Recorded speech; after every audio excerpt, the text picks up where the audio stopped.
Hello, everybody, and YouTube. Today I will be talking about my opinions and whether you should pull for our favorite Fatui Harbinger, Childe, aka Tartaglia. Childe is a decently complex character with many intricacies to him, and I think that it is very important for anybody who's trying to pull for him, or anybody who actually wants to pull for him, to understand his entire kit and his power in the current meta. So, yeah, first, without further ado, let's get into his general playstyle and how his talents work. So, Child is a Hydro Bow user, and he has a few different playstyles. The first and main playstyle that you want to do is with his elemental skill. His elemental skill basically transforms him from a bow user into a melee user, and lets him do some on-field damage. Now, this damage does stack with the more enemies that are near him. It has quadratic scaling, which means it gets about 4 times better with his Riptides, the more enemies are near him. And then his burst will be, we will get into his burst later, but just know his burst can do some massive damage. So there is a few caveats with Child Scale. Child Scale does go on a cooldown depending on how long you are into it. I have a C1 Child, so it will be slightly different. His C1 does provide you with 20% cooldown reduction. I'll be getting into his constellations later on in the video, but yeah, so just keep that in mind. But as you can see, if I go on child, auto attack a little bit, and then switch off, I have about a 7 second cooldown. And the amount of time I was on field was not that much. I was on field for about 5 seconds and I had a 7 second cooldown. This is very different to other characters like Hu Tao or Ganyu, who have little to no cooldown, and also like Yoimiya, who has like 8 seconds of cooldown with a 10 second uptime. I'm pretty sure Child and like Raiden are the only two main DPS characters with more downtime than uptime. But usually this doesn't really matter. So yeah, now going on to his passive talents. His first passive talent extends Riptide duration. It's not the best, but it's also not the worst. Because usually when you're attacking a melee, you're gonna apply Riptide anyways. So it doesn't really matter that much. As for his second passive talent, this is like one of the best passive talents in the game because it actually allows Tartaglia to do stuff because without this, his Riptide will not proc, and his Riptide is a major part of his damage and also his Hydro application, which is why his second talent is generally considered to be better than his first.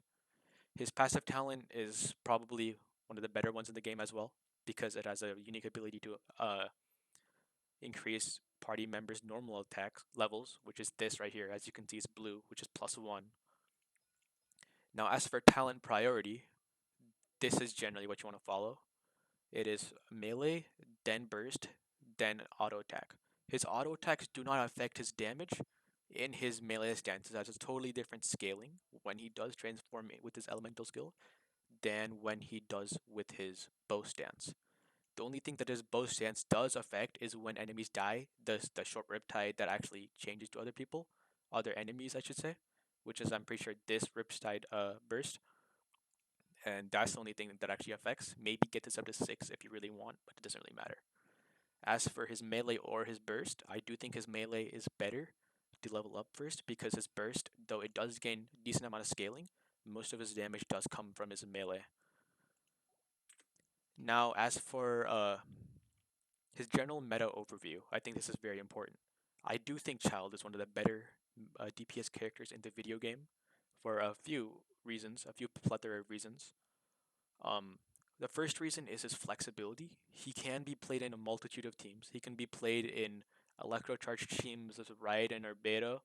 He can be played in Dendro teams with another Electro unit like Beta once again.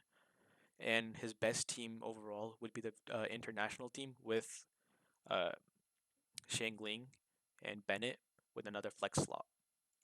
We will be getting more into his teams later on, but just know that he's a very incredibly flexible unit. Another thing that makes him a super good unit is his Hydro application. Child's damage inside of his melee stance generally is not the best. This is for a few reasons. First of all, his scaling compared to somebody like, let's say, Ganyu with her charge shots is not that good. As you can see, Ganyu has a 348%, while Child only has a like 60 to 120%. Like Child does attack faster, but with Ganyu's buffs, and the amount of buffs you get with her, I should say, it doesn't. There's no way you're gonna outdamage a Ganyu or Huta with a Child. But the reason why a Child can keep up with those other DPS units is because of his Hydra application. Other units like Ayato have standard ICT, which means that they can apply Hydra once every 2.5 seconds or every 3 hits. And because those units do not apply Hydro as fast as Child, it doesn't work out.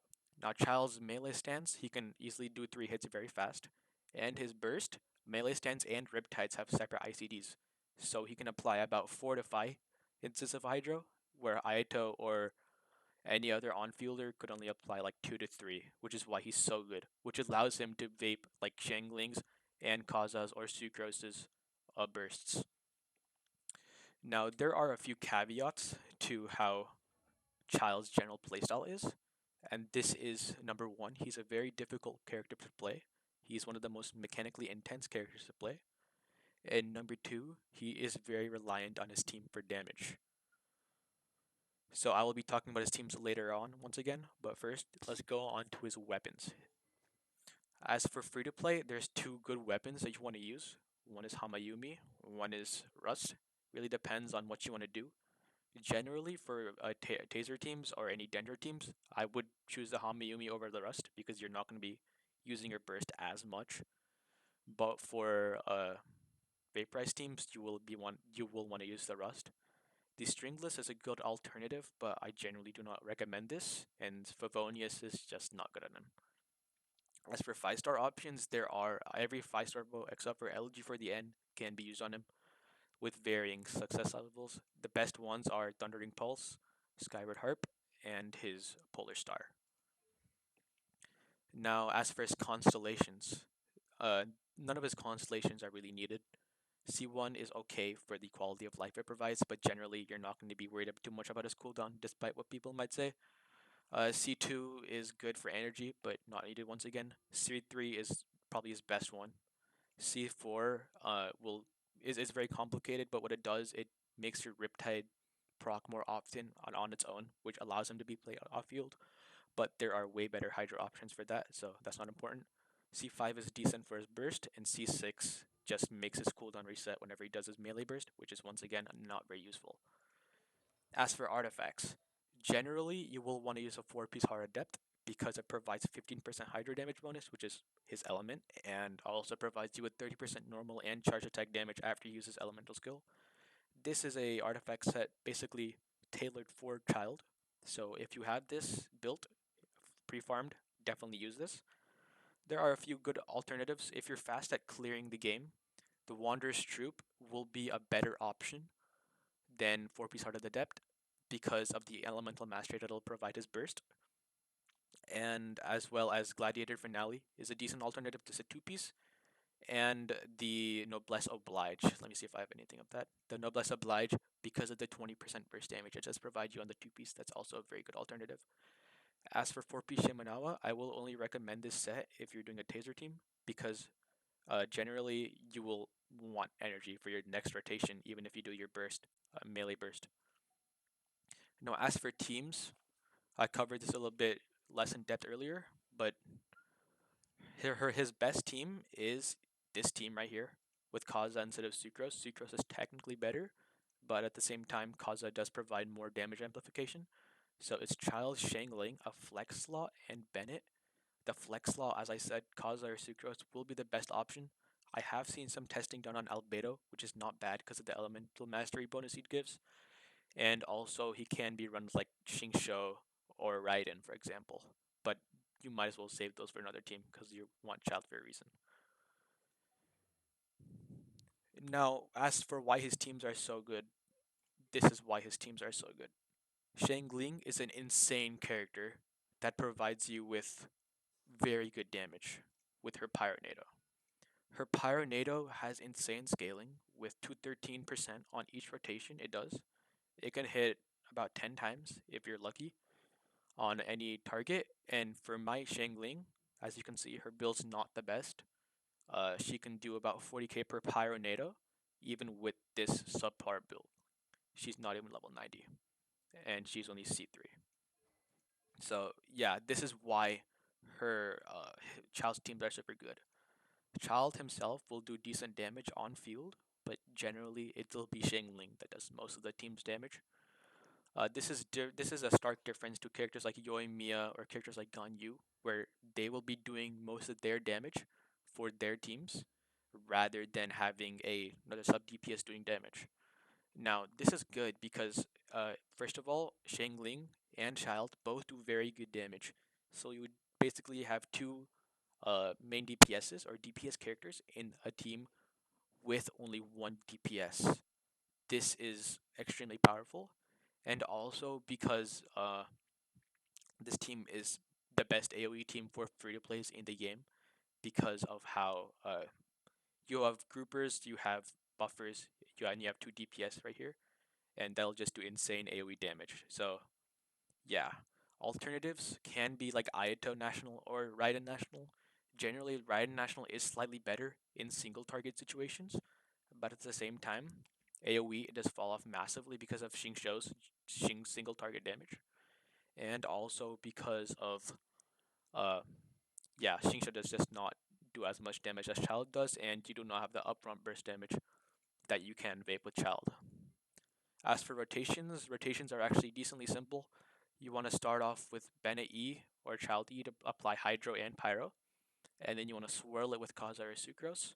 Kaza's easier to double swirl, but Sucrose is not hard because you can swirl with Guoba. I will be making a Shangling tutorial soon where I will be explaining this.